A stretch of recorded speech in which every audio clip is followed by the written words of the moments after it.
everyone, welcome to today's A Course in Miracles teaching. My name is Deborah and welcome to Anchored in Faith. We are on lesson 47, God is the strength in which I trust.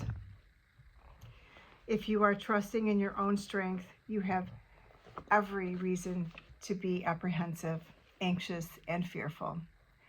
What can you predict or control? What is there in you that can be counted on? What would give you the ability to be aware of all the facets of any problem and to resolve them in such a way that only good can come of it? What is there in you that gives you the recognition of the right solution and the guarantee that it will be accomplished? Of yourself, you can do none of these things. To believe that you can is to put your trust where trust is unwarranted, and to justify fear, anxiety, depression, anger, and sorrow. Who can put his faith in weakness and feel safe? Yet who can put his faith in strength and feel weak? God is your safety in every circumstance. His voice speaks for him in all situations and in every aspect of all situations, telling you exactly what to do to call upon his strength and his protection. There are no exceptions because God has no exceptions, and the voice which speaks for him thinks as he does. Today, we will try to reach past your own weakness to the source of real strength. 4 5-minute practice periods are necessary today, and longer and more frequent ones are urged. Close your eyes and begin. As usual, by repeating the idea for the day. Then spend a minute or two in searching for situations in your life which you have invested with fear, dismissing each one by telling yourself, God is the strength in which I trust. Now try to slip past all concerns related to your own sense of inadequacy. It is obvious that any situation that causes you concern is associated with feelings of inadequacy. For otherwise, you would believe that you could deal with the situation successfully. It is not by trusting yourself that you will gain confidence, but the strength of God in you is successful in all things. The recognition of your own frailty is a necessary step in the correction of your errors, but it is hardly a sufficient one in giving you the confidence with which you need and to which you are entitled. You must also gain an awareness that confidence in your real strength is fully justified in every respect and in all circumstances.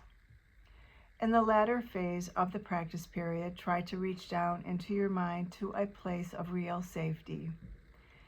You will recognize that you have reached it if you feel a sense of deep peace, however briefly. Let go of all trivial things that turn and bubble on the surface of your mind, and reach down and below them to the kingdom of heaven.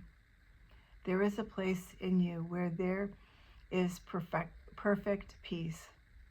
There is a place in you where nothing is impossible. There is a place in you where the strength of God abides. During the day, repeat the idea often. Use it as your answer to any disturbance. Remember that peace is your right because you are giving your trust to the strength of God. That is our lesson for today, lesson 47, God is the strength in which I trust. I'm now going to read the channeling from Jesus for this lesson, and it is from A Year of Forgiveness, and it was channeled by Tina Louise Spalding. God is the strength in which I trust. You are blessed beings. Indeed, I am that one you know is Jesus. We thank you for joining us today. We truly thank you for joining us today. You do not understand how much joy it brings us on the other side of the veil to see the transformation that comes to the minds doing this work. You begin to have little snippets of peace. You can see where you create negative fantasies and how they cause you to become cynical, depressed, or sad. You see the part you play with the untrained mind. the mind aligned with the ego. You understand what your mind is up to, and you get excited at the possibility of a different future than the one you have anticipated. That demonstrates the importance of this lesson. When you trust in God, you do not try to micromanage the future. This induces anxiety in the ego mind, where most of you function at this stage of your training. The ego mind is all about the physical body. It maintains the safety of the physical body and indulges its sense to get what it wants. The ego inextricably entwines with the physical body, desires the separation that has manufactured your body. The body itself is indifferent. It does not align with any particular thought structure. It aligns with what you decide. Take the global warming issue, which is now front and center in many people's minds. If you try to figure out that problem, you create great anxiety because the ego mind cannot glean enough information to feel at peace. In fact, the ego is never at peace. It is always at war. So if you hand over your future to God and you say, I am not qualified to make decisions where, here, or predict what the global warming issue will bring about, you stay in the present. If you stay in this moment, the ego can deal with you using your sense to interpret the present moment. You don't predict a fearful future, and you don't regurgitate the past. In the present moment, the ego remains manageable and feels okay. To stay out of the future, you must understand you have no qualifications to predict, arrange, or organize it. You trust in the strength of God and the wisdom of Spirit to guide you in each moment to the correct place, people, and experience is one of the important foundational elements in your practice. That with your guidance system, your feeling, emotional body will let you know when things are right. You will know when things are not right as you encounter them.